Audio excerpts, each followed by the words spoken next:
खुशामदीद दोस्तों, कैसे हैं आप? उम्मीद रखती हूँ अक्सर रसोई आपको बेहद पसंद आ रहा होगा। भाई अभी तो सिर्फ शुरुआत है, आगे आगे देखिए होता है क्या। जैसा कि आप सब जानते हैं, इस सीरीज की शुरुआत हम मुगलई खानों से कर रहे हैं। आज हम आपको एक नई मुगलई डिश सिखाएंगे, कलियाए नारंज। कलियाए नारंज बनाने के लिए हम ये मिक्सी का इस्तेमाल कर रहे हैं। तो मैं इसमें डालूंगी ये बादाम और ये कुछ थोड़ा सा पिस्ता।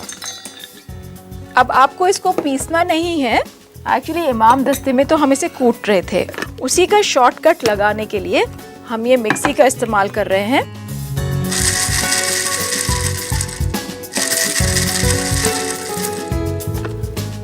ताकि हमें मिले ये इस तरह कुटा हुआ पिस्ता और बादाम। और इसको यहाँ निकाल लूंगी एक बोल में। ये हमारे काम आएगा कबाब के भरने में। इसके बाद हम गरम करेंगे पैन को और इसमें हम डालेंगे कुछ ये थोड़ा सा घी। मैं आपको दिखाना चाहूँगी, ये हमने कुल मिला के 750 ग्राम गोश्त लिया है, उसके आधे का कीमा बनाया है। बाकी हम इसको पैन में गरम करेंगे। इसके लिए हमें ज़रूरत पड़ेगी 3 बड़े प्याज, जो कि हमने बहुत महीन काटे हैं, और इसको फ्राई करेंगे हम।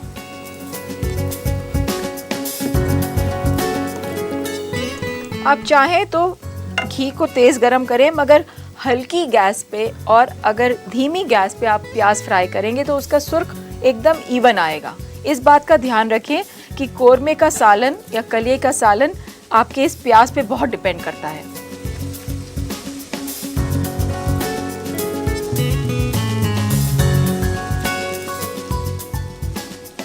जैसा कि दोस्तों आप देख रहे हैं, प्याज बिल्कुल सुर्ख हो गया है। अब इसमें हम डालेंगे गोश्त। बस आप एक दफ़ा हल्के से चलाएं इसे, ताकि गोश्त और प्याज आपस में मिल जाएं। अब इसमें हम और डालेंगे साबुत धनिया,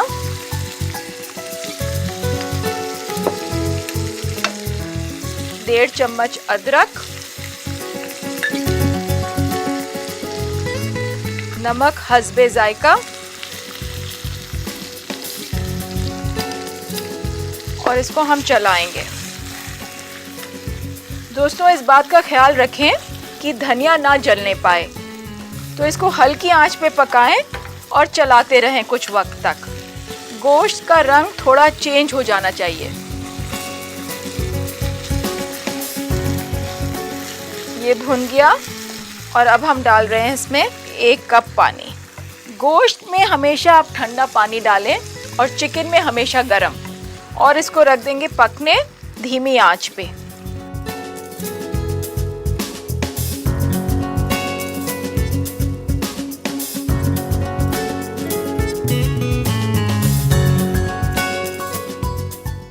तो आइए देखते हैं कि ये गोश्त गला या नहीं। गोश्त भी गल गया है और इसका रंग भी चेंज हो गया है। क्योंकि इसमें काफ़ी वक्त लगा, इसको आप चाहें तो प्रेशर कुकर में भी पका सकते हैं। पुराने वक्त में तो खाना अक्सर देगों में पका करता था, इसीलिए हमने भी यही कोशिश की है कि हम उस रेसिपी को बहुत नज़दीक से ही बनाएं, उसमें कोई बदलाव ना रखें। अब कलिया नारंज बनाने का दूसरा स्टेप देखते हैं और बनाते हैं कोफ्ते। पैन गरम करेंगे, उसमें डालेंगे थोड़ा सा घी।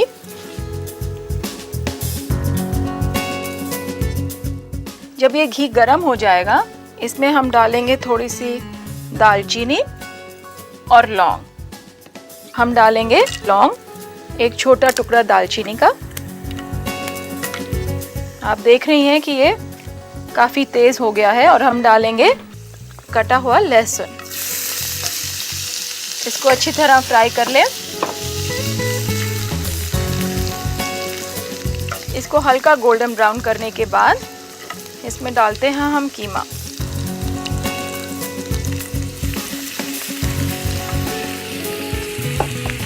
और इसको भूनेंगे कुछ 5-7 मिनट के लिए, ताकि कीमे में जो कच्चापन है गोश्त के जो एक स्मेल आती है वो निकल जाएगी।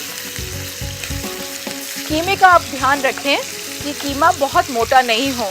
बहुत मोटा होने से कोफ्ते फट जाते हैं, और फैट भी बहुत ज़्यादा ना लें। तो ये सब आपको ध्यान रखना पड़ेगा गोश्त खरीदते वक्त। और अगर आप घर में निकाल रहे हों तो देख लीजिएगा फैट हटा के ही आप गोश्त को कीमा निकालें।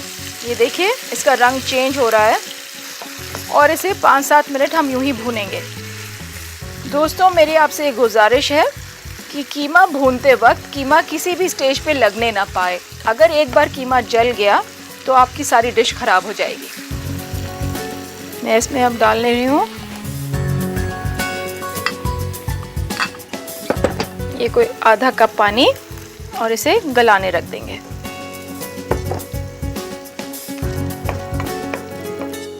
इसमें हम डालेंगे नमक हस्बे जायका। दोस्तों देखिए इसका कलर चेंज हो रहा है और हल्का भुनने की भी खुशबू आ रही है।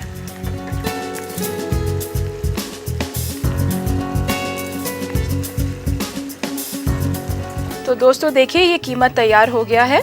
आप इस बात का ध्यान रखें कि कीमा अच्छी तरह भुन जाए, और इसका रंग भी थोड़ा चेंज हो गया है। और इस कीमे को आप ठंडा कर लें। कलिया नारंज बनाने के लिए हम इस कीमे को पीस कर इसके कोफ्ते बनाएंगे। तो देखिए ये कीमा हमारा ठंडा हो गया है। इसे अब हम मिक्सी में पीसेंगे, और उसके लिए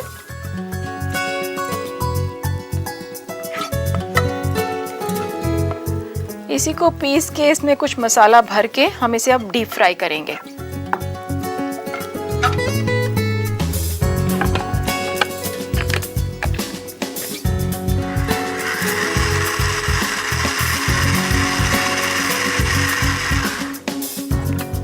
इससे पहले एक बार आप चेक करें। देखिए हाथ से आपके बिल्कुल महीन होना चाहिए।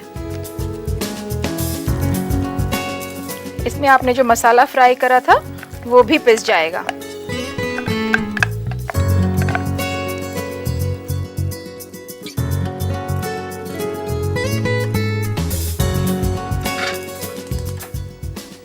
ये मैं यहाँ इसमें घी डाल दे रही हूँ।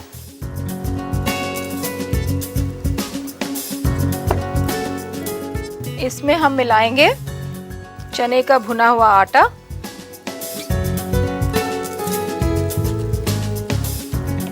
थोड़ा सा नींबू का रस,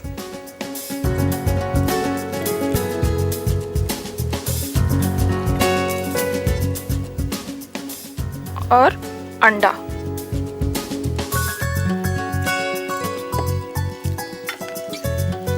अच्छी तरह मिलाइए।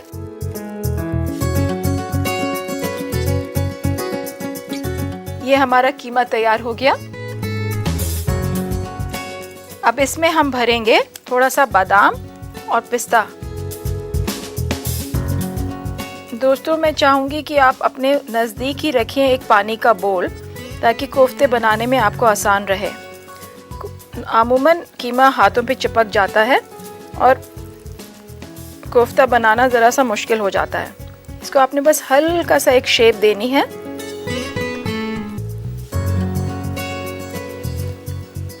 पानी काम आएगा आपके इस तरह हाथ पोंछने में और हाथ धोने में। आपने ज़रा सा ये लिया, थोड़ा सा डिप्रेशन बनाया बीच में, और ये बादाम और पिस्ता इसमें भर दिया।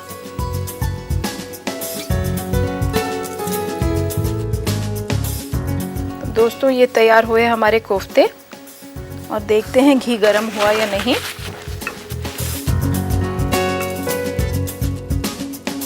तो हमारा घी तैयार हो गया है। हम आहिस्ता से ये कोफ्ते डालेंगे इसमें।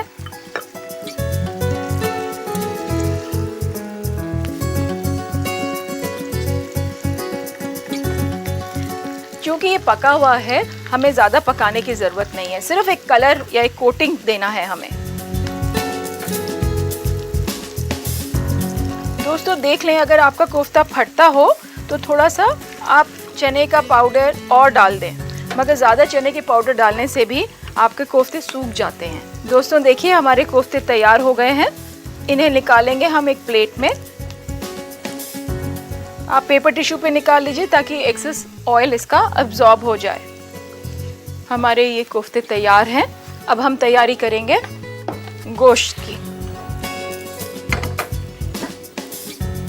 इसमें हम मिलाएंगे थोड़ा सा बादाम पेस्ट,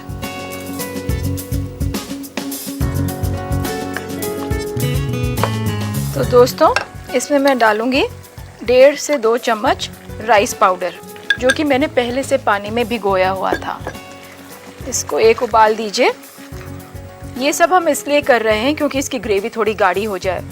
ज़रा सा पकने के बाद हम इसमें डालते हैं 1 चम्मच केसर का पानी।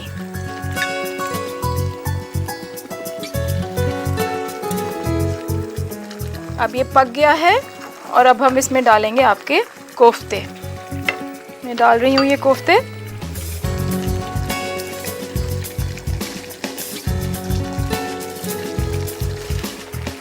एहतियात बरतें कि कोफ्ता ज़्यादा ना पलटे क्योंकि कीमा वैसे ही बहुत सॉफ्ट है इसका।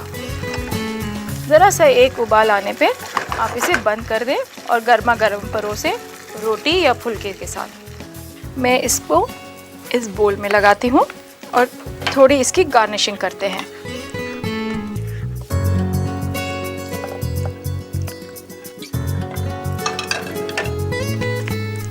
इस पे छिड़किए थोड़े से बादाम और पिस्ते और 2-4 किशमिश। तो आपके पास डिश रेडी है।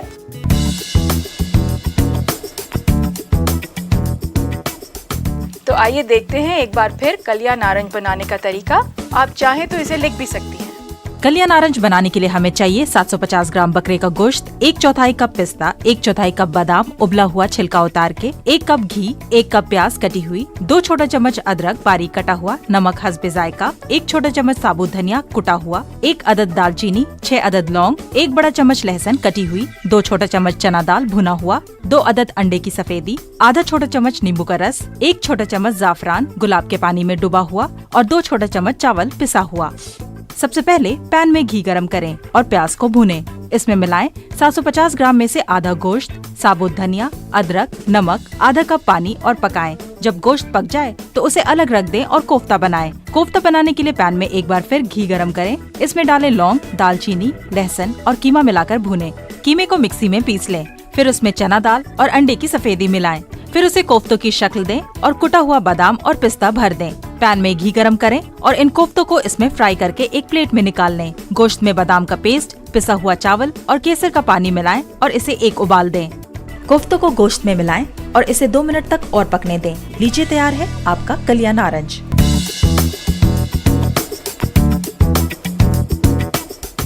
तो वक्त है अब एक ब्रेक पे जाने का। दोस्तों लेते हैं एक छोटा सा ब्रेक। आप कहीं मत जाइएगा, बस मैं यूं गई और यूं आई।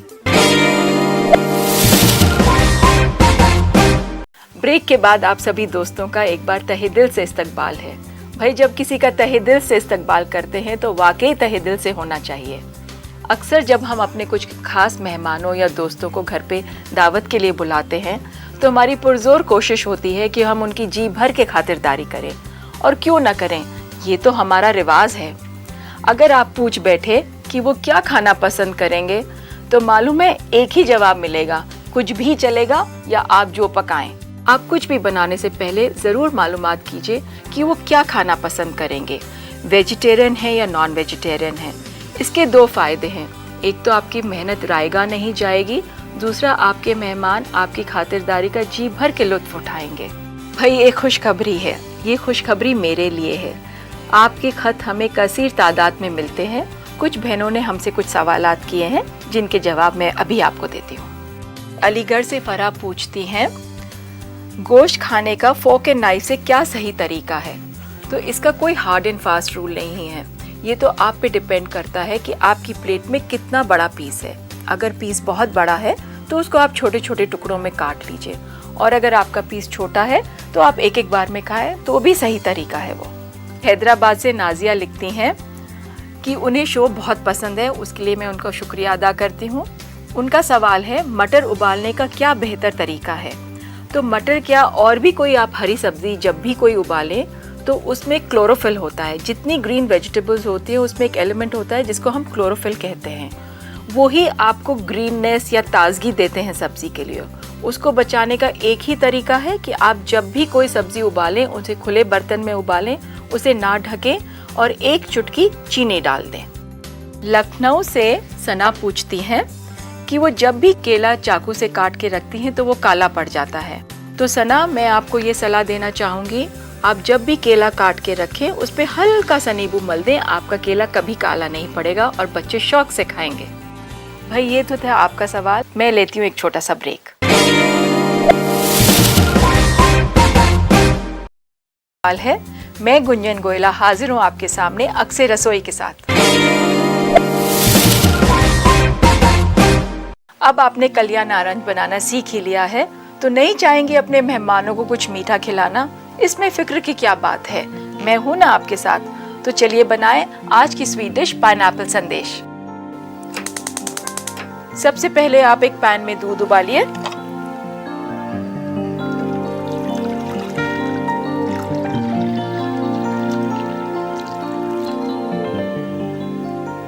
और इसके उबलने तक आप ये नींबू का रस तैयार कर लें और बाकी चीज़ों से भी मैं आपको इंट्रोड्यूस करा देती हूँ।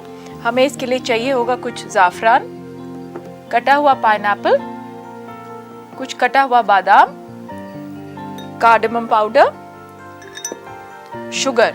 अगर आप चाहें तो शुगर फ्री भी इस्तेमाल कर सकते हैं। देखिए अब दूध खौल रहा है इसमें और हम डालेंगे नींबू का रस।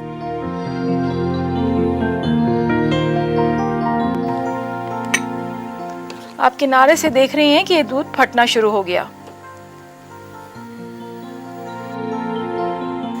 दोस्तों, अगर फुल क्रीम मिल्क होगा तो उसके पनीर का जायका ही कुछ और होता है। कोशिश करके आप फुल क्रीम मिल्क ही लें क्योंकि टोन मिल्क में वो पनीर नहीं बनेगा। ये अब हमारा पनीर तैयार हो गया है और इसे हम मसलिन क्लॉथ में टांकेंगे कुछ वक्त के लिए ताकि इसका पानी निकल जाए। एक उबाल और देंगे। उबाल देने के बाद ये गैस बंद कर रहे हैं। इसे हम मसलिन क्लॉथ में छानेंगे। एक बड़े बोल में, किसी भी बड़े बर्तन में आप ये कपड़ा बिछाएं और ये पका हुआ पनीर इसमें डाल दें। दोस्तों एहतियात बरतिए, काफ़ी गर्म होता है ये।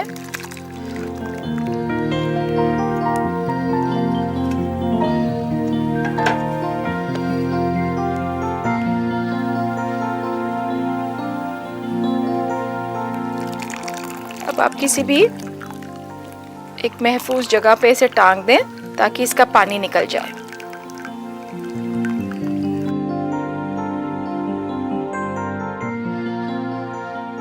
एक सरसरी तौर पे आपको दिखा दूं कि ये इस तरह के इस शक्ल में बन जाएगा। इसको मिक्सी में लेंगे। आप चाहे तो हाथ से करें मगर मिक्सी में ज़रा जल्दी हो जाता है।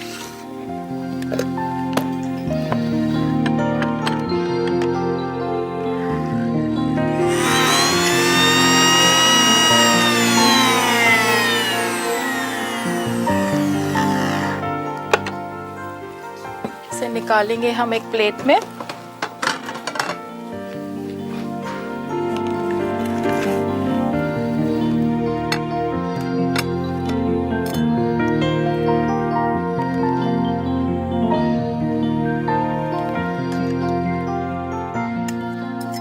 आप देख ही रही हैं कितना आसान है ये बनाना। अब इसमें हम मिलाएंगे थोड़ा केसर का पानी,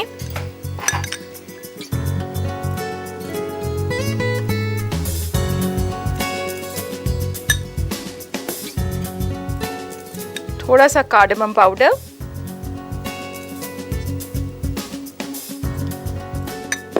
आप चाहें तो चीनी मिलाएं, नहीं तो शुगर फ्री भी एक ऑप्शन है मगर मैं चीनी मिला रही हूँ।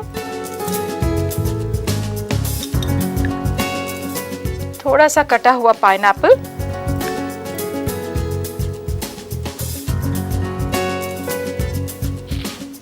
और थोड़ा कटा हुआ बादाम।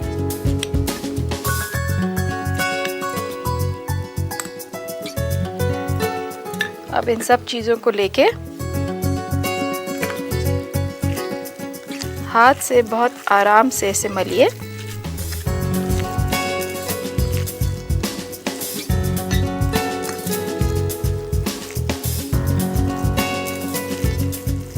बस एक ही चीज़ आपको ध्यान रखनी है कि ये स्मूथ होना चाहिए, बिल्कुल मुलायम।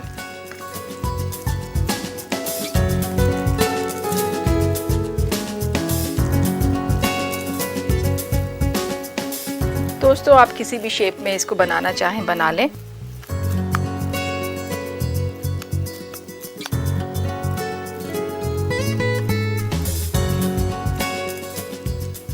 आपका पाइनएप्पल संदेश तैयार है।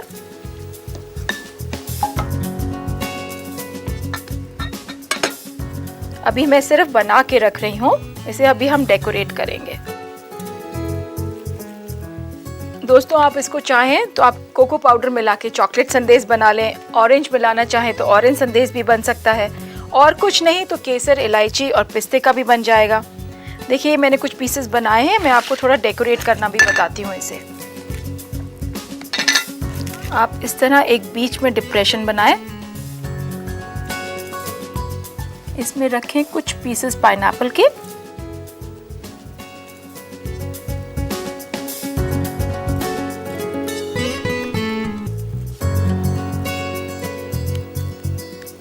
अब मैं इस पे डालूंगी थोड़ी सी केसर,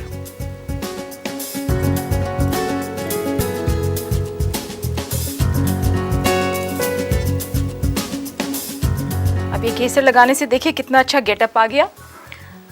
थोड़ा सा बादाम छिड़किए इस पे।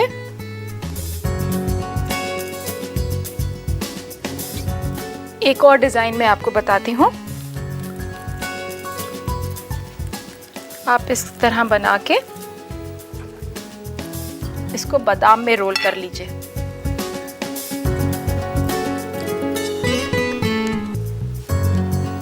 इस पे लगाइए हल्की सी केसर। तो ये तैयार हो गया आपका पाइनएप्पल संदेश।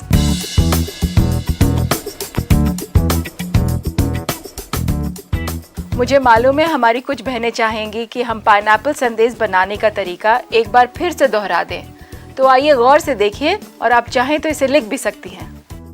पाइनएप्पल संदेश बनाने के लिए हमें चाहिए 1 लीटर दूध, आधा कप नींबू का रस, 2 छोटा चम्मच चीनी, 1 छोटा चम्मच जाफरान दूध में भिगोया हुआ, 1 छोटा चम्मच छोटी इलायची पाउडर, 3 छोटा चम्मच बादाम बारीक कटा हुआ और 2.5 छोटे चम्मच अनानास कद्दूकस किया हुआ। पनीर बनाने के लिए दूध को उबालें और उसमें नींबू का रस मिलाएं। दूध फट जाने के बाद पनीर को मसलिन क्लॉथ में छानेंगे, इसका सारा पानी निकालने के लिए। इस पनीर को फिर मिक्सी में पीस लें। पिसे हुए पनीर के साथ जाफरान, छोटी इलायची पाउडर, चीनी, बारीक कटा हुआ बादाम और कद्दूकस किया हुआ अनानास मिलाएं।